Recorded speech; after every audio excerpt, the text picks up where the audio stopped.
All right, ladies and gentlemen, here we are with another Have a Chat. We have Ile Ilejevski.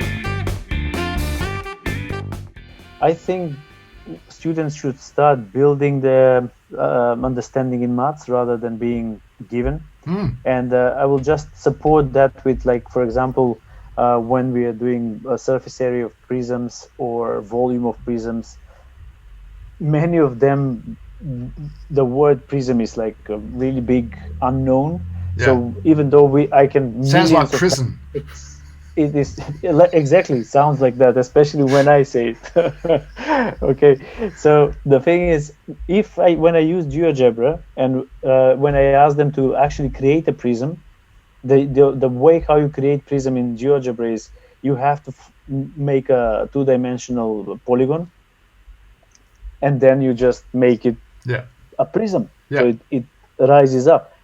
When they do that, they see how it is built. And they know what the prism is. Yeah. So, and then they can color the walls with different colors. Which is very important. And it is very important. Then you calculate the area of the yellow wall and then the red wall, and then and then once you do all that, you find out the surface area and you know what the surface area is. So, I mean, that's all their work, and they can do it, make it nice, and they can show it to their parents because they would like to show what they've done. Sure.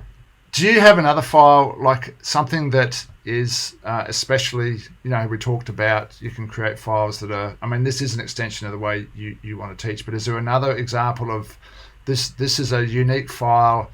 I really like it because when I teach this part of a unit, I like to do it this way, and this file really it accentuates my ability to do that.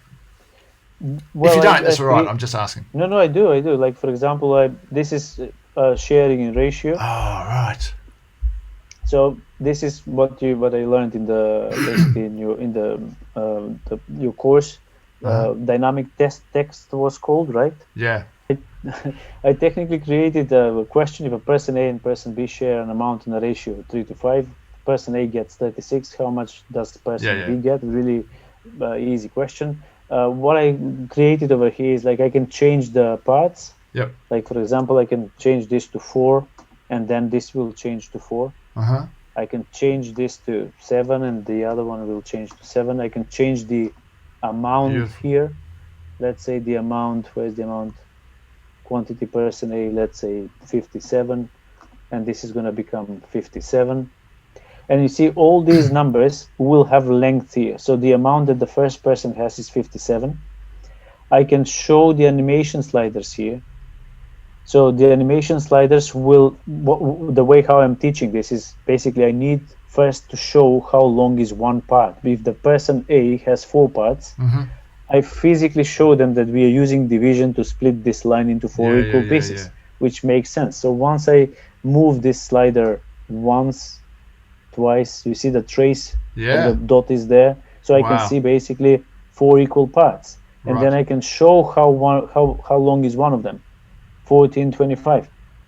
But before showing them that, we're going to use a division, which is bus stop. So you use the division to divide 57 divided by 4, and then you check your answer by this, and then you say, okay, so if the person A has 4 parts, each one of them is that, person B must have 7.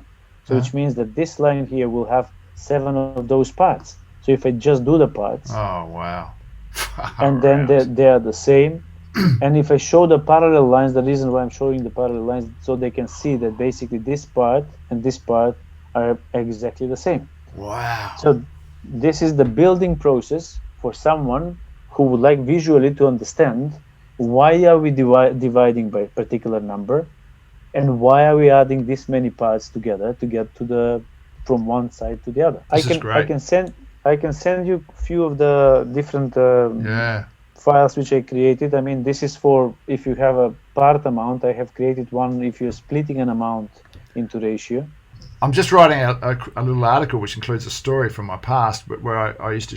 It was in a share household, and one of the women was a nurse, and we were talking about maths because that's when I was playing with all these ideas, and she was freaked out. This is way back when you had to manually prepare mixtures of drips and so on. She was paranoid she was going to kill someone because she didn't understand what she was doing with his ratio formulas. I said, give me 20 minutes and I'll show you how it works. And she said, okay. So now I didn't have any of this technology. See, and my point is, you can do this stuff just by questioning and drawing diagrams and using a bit of equipment. GeoGebra just makes it easier and amplifies it. But these concepts you can get across. Anyway, about 15 minutes in, or 10 minutes in, she looked at me and said, "You're kidding me. You're telling me it's that simple?" I said, "Yep." And well, that's the point.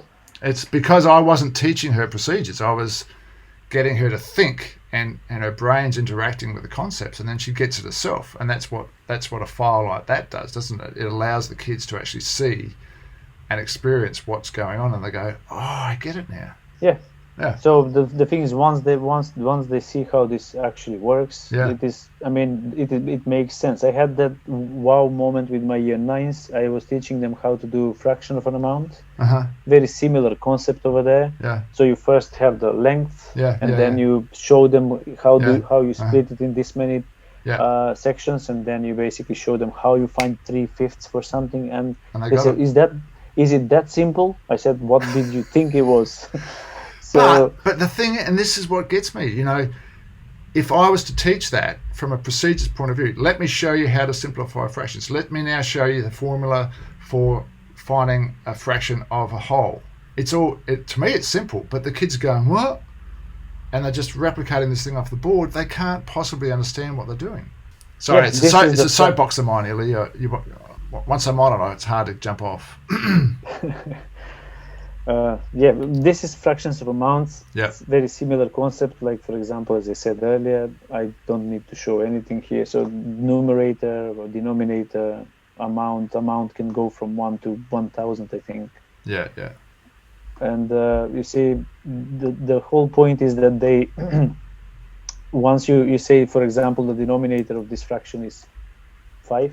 Yep. And then you move the slider, you're actually splitting this into 5 equal parts. Let me just no, sorry, I think I pressed the wrong one. Animation slider. Okay, so if I move this slider, come on, there it is. So this will split this into 5 equal I've never pieces. seen anyone do that. This is what I love about this GeoGebra course. I don't think you made this after the course, but I see people do stuff. It's not necessarily complicated use of GeoGebra in terms of the creation of the file, but it's these ideas. And I'm thinking, that's creative. That's you using, hey, I know enough about GeoGebra. What if I could do this? How cool would that be? Hey, I've just done it. And that's what really excites people. And that's what excites me, because I've never seen anyone do this before. So in that sense, I'm sure someone's done it somewhere, but nevertheless, this was your idea, and as a user, that's exciting, isn't it? To come up with an idea and implement it, and then have it help kids learn maths. Just to, if I may add something to that, I don't think that I would have been able to ever create anything like this without the course, to be honest. That's great. There are a few things that basically made everything come together. So the thing is, I mean, this is not easy to be created.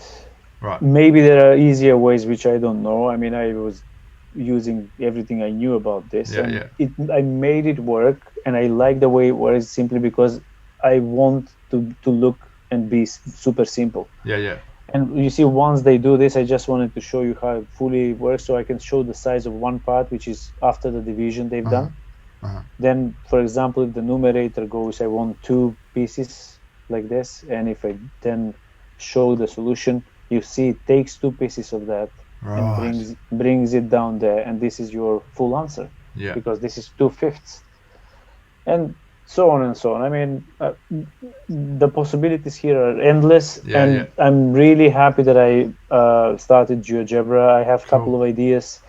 So Ile, let's wind this up. This has been going for quite a time. We'll have another chat, I'm sure. You've given me some ideas, which I'll talk about after we shut this down. But thanks so much for your time, and this has been fantastic. Love the chat. I've really enjoyed seeing the thinking behind the files you're creating and how you're using them in class. I think that's gold. So thanks a lot.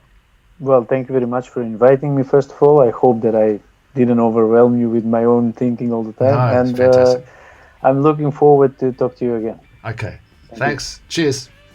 Cheers.